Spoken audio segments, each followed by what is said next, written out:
Good day, everyone. Helene here, your detox coach from Anuthan Infinite Wellness. I had a few people asking me about the liver and gallbladder flush, so I thought let me just dive a little bit into this so that people can just see it in context and know more detail about it so they can make their minds up if they actually want to go that route. First and foremost, I just want to stress that the liver and gallbladder flush is not a necessity to heal. It is a shortcut to instigate even more healing. The reason why this is a shortcut is when you're in a detoxing situations where you're alkalizing your lymphatic fluid, you're eating really alkaline ash forming food, high astringent fruits, and you get into that space where you detox, the liver is working really hard as well because your lymph is coming loose, that's carrying all these toxins and the wastes of your product. A lot of this goes to the liver, and the liver are actually able to transmute many of this into substances that is less negative for the body or even usable by the body. So you can imagine if you sit with a liver that is really clogged up with flukes and gel-like balls, that is lymph basically that has been put into these balls inside the tissue of the liver, then you're not going to have a fully functioning liver to help you with this detox process.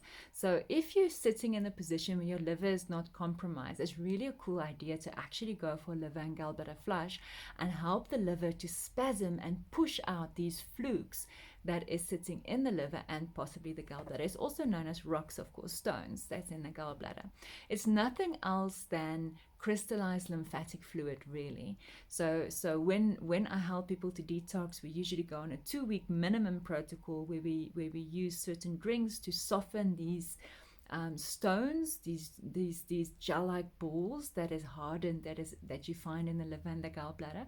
And then when you do the actual liver and gallbladder flush, it spasms the liver and it pushes out these gel-like balls. The first time I did a liver and gallbladder detox, there was about 1,000 balls that came out. It looks like miniature kind of peas, different colors, mostly green, but there's some other colors as well. And then the second time I did it, there was a couple of hundred. The third time I did it, there was a couple of dozen. And the fourth time I did it, there were only 4 balls left. And I haven't done it since because I felt I've done what I needed to do. So it's really a cool way to support your body to heal, but I want to stress that it's not a necessity to heal.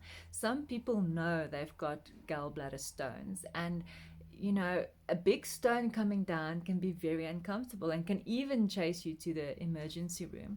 So if you are on a fruit detox where you're actually pulling on your lymph and you're alkalizing your lymph, these stones will dissolve and be eliminated via your kidneys eventually, not in a form of stones, but in the form of liquid again. So this is where you would progress to.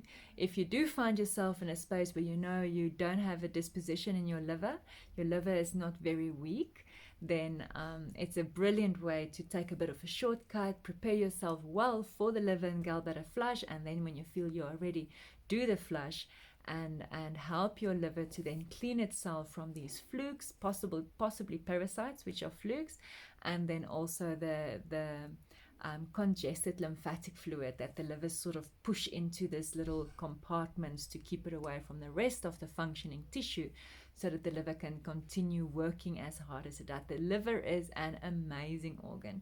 It is a bit of a detox organ because it can transmute these toxins in your body, but it's not an eliminative organ. So then that's sort of disqualified from being completely a detox organ, But it is a very important organ that does so many functions that I haven't even come across all the functions the liver does for us. So it's really cool to be able to help the liver, if you can, by helping it to eliminate whatever is stopping it from functioning fully.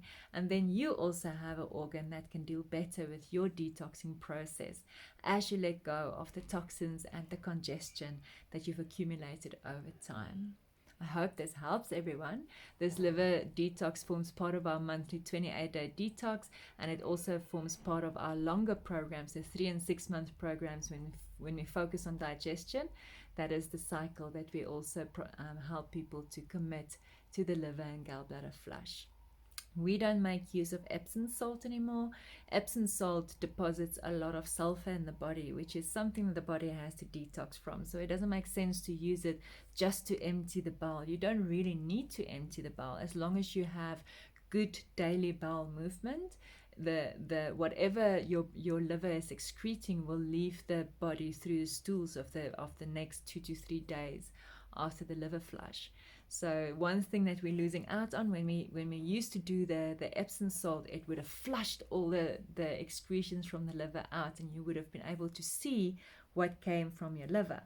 Now, if you want to see what actually came from your liver, you'll have to catch your stool and wash it to see what is left behind, and that's the only way you'll really see what is excreted by the liver. So that's a bit of a negative side of it, because it was quite satisfying for people to see what left their body, but it doesn't make sense to put that much sulfur back in your body, and sulfur is quite an extreme gas for the body to deal with. It is hard for the body to get rid of it, so it's not something that you really want to add to the body if you're going through a detox process. And that's all for today. This is Celine, your detox coach from A New Than Infinite Wellness, saying have a good healing day.